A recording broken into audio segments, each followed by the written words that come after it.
You know, the news has so much to say about me having it and me going down to my local police station and me passing it around. And when I went to the police station to go for the meeting, I didn't have any symptoms.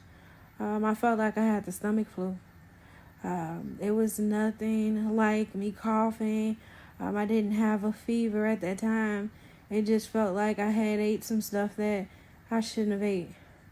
I would never walk somewhere and walk around the people that I work with or the people in my neighborhood and knowingly give them, yes, I have the coronavirus. Well, I would not knowingly walk around somebody and give them something. I wouldn't send my children to school knowing and let them spread it. So that's not the case. My family is on 14-day quarantine. I haven't seen my children, haven't seen my husband in days now. When everybody was calling me and asking me questions and bombarding me, I couldn't breathe. I was incoherent. So I wasn't able to answer your questions, comments, or concerns. I'm slowly but surely getting back to myself. I won't come out of this without any type of consequences. I go home with oxygen. They have some liver levels that needs to be tested and things of that nature, but I'm okay. So that's what I kind of wanted everybody to know. I appreciate the ones who did know, the phone calls, the text messages, thanking everybody for calling and checking. It is kind of overwhelming. The kids are fine. My husband is fine. As of right now, nobody is testing. As far as my household, nobody's having any symptoms. So everybody is fine. I'm just here on quarantine. Bored as ever and trying to get to back where I need to be. Missing my coworkers. Missing my babies at work. Missing my own babies. But it does make you look at life a little bit differently. It did kind of hurt to sit here and see people joke about it. Corona this, Corona that. You said, where did I get it from, bro? I have the slightest idea. My life is pretty boring. I go to work. I go back home. I may go to Walmart. Like, Walmart might be the highlight of my day. I did go out of town to go take care of some business in New Orleans. So give or take, I might have contracted it doing that transition. But I can't say 100% that was the case and that's where I got it from. So I just wanted to let everybody know that Hazel Crest mother, that's me. So I'm doing okay. Every day is a day back to not feeling 100% me, but just getting back to what could be my daily schedule. He said, I'm sorry. Oh, you're fine. Everybody's making jokes about it. It's okay. So it's okay. Thank you, Blackie. Everybody's making jokes about it. I don't take it personal. I think the only thing that kind of bothered me was like to see myself on the news. To see my local news station, speak of this situation, but not even know wholeheartedly like what was going on. At that time, everybody wanted answers. Like, are you positive? Did you test positive for corona? And at that time, I hadn't got anything back. Hadn't even got back a positive test yet, and everybody wanted to know so they can be on full alert. And I can understand it is scary. There's a lot of unknown about it. There's a lot of people that have lost their life. And I did get to a point where I almost lost mine. So that's the reason why I'm doing a live. Just to let people know. Thank you, cousin. Just to let people know that, I'm okay. I'll make it out of this. Like I said, I'll come home on oxygen. Have a lot of medications and stuff to take, but I've made it through this, and just thank everybody for your prayers, your phone calls, and your concerns. They're kind of overwhelming to my husband. So Charles wants y'all to stop calling him. But other than that, everybody is doing good. One step and one day at a time. Hey, JD. Personally, I would like to thank JD for calling me and checking up on me and just being that ear for Hazelcrest. Just to kind of let them know that it wasn't how the media made it seem. Hey, Taiwana. Yeah, the kids are fine. Everybody is testing fine. Well, everybody's not testing fine. Nobody's having any symptoms. So they're not going to test without symptoms. So far, no fevers, no sore throats, nothing funny. So everybody is fine for right now, but my husband's at home keeping a close eye on that. The CDC is keeping a close eye on that. So everybody is doing good. Thank you, Danielle, baby. I love you, too.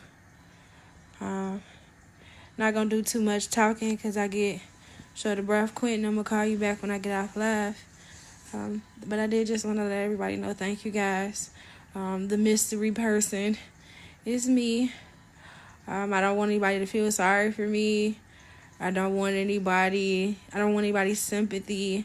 That's not the reason why I did this live. Just kind of wanted to let the people who... Yes, bro, it's hard for me to breathe right now. My oxygen levels are kind of high. So I'm able to talk, but in a few minutes I'm going to stop talking because my alarms will start going off. I start getting short of breath, so definitely does attack your respiratory system, and it hits it hard. So I think that was one of the worst symptoms because I woke up in the middle of the night and I was disoriented. I wasn't able to breathe. I wasn't able to get anybody's attention. And I think at that point you start sitting down and having a conversation with yourself like, okay, this is it for me. This is it for me and my children. I won't ever see them again type of thing. But I thank God that he was with me. Was able to wake my husband up to let him know that something wasn't right. So a lot of people that may be walking around with it, you don't know. It seems like a regular, maybe you ate something wrong. You don't have an appetite. I wasn't coughing. I wasn't sneezing. Hey, Donna. Hugs and kisses. Lisa, thank you, baby. What was one of the first? Well, there was no symptom that let me know that something was wrong. So how it started off was just walking around feeling, just not having an appetite. So that's really not like me not to eat, because I'll eat something that I really like and it'll keep me content. Started to feel a little dizzy. Still didn't think anything of it because it was just a little bit. The chills.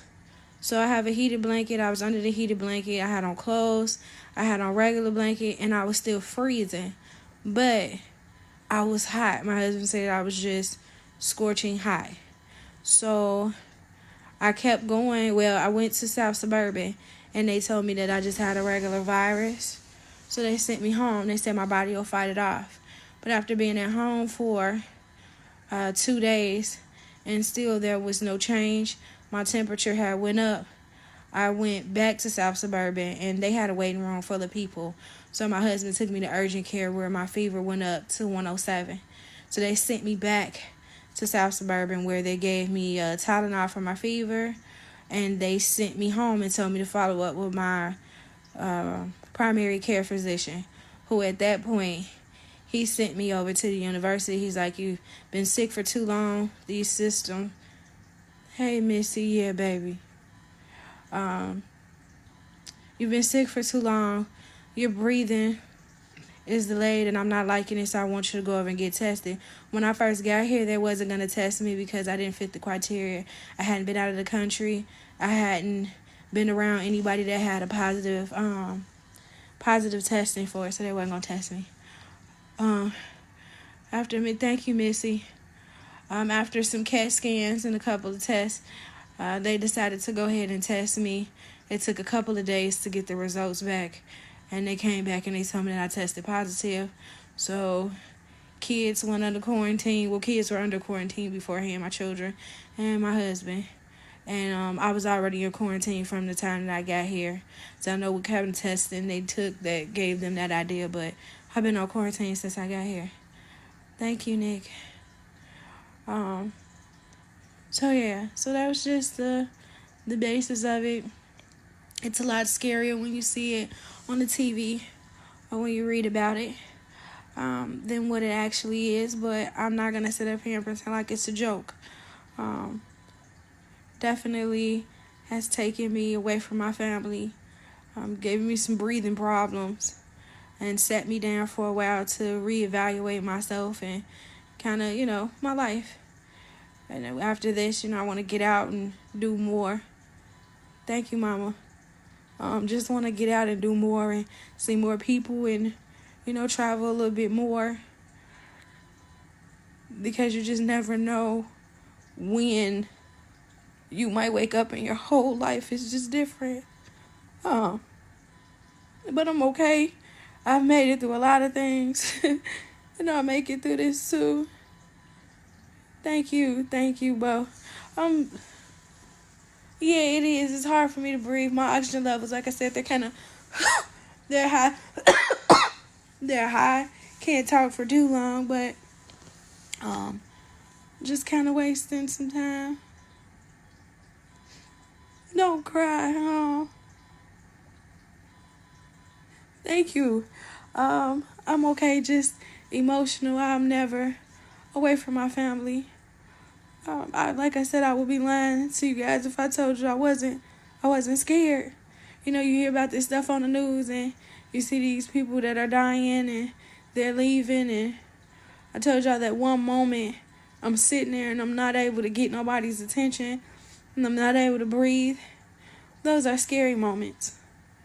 So just embrace life and the people around you. It could be anywhere. It could be anybody. If you're not feeling well, make sure.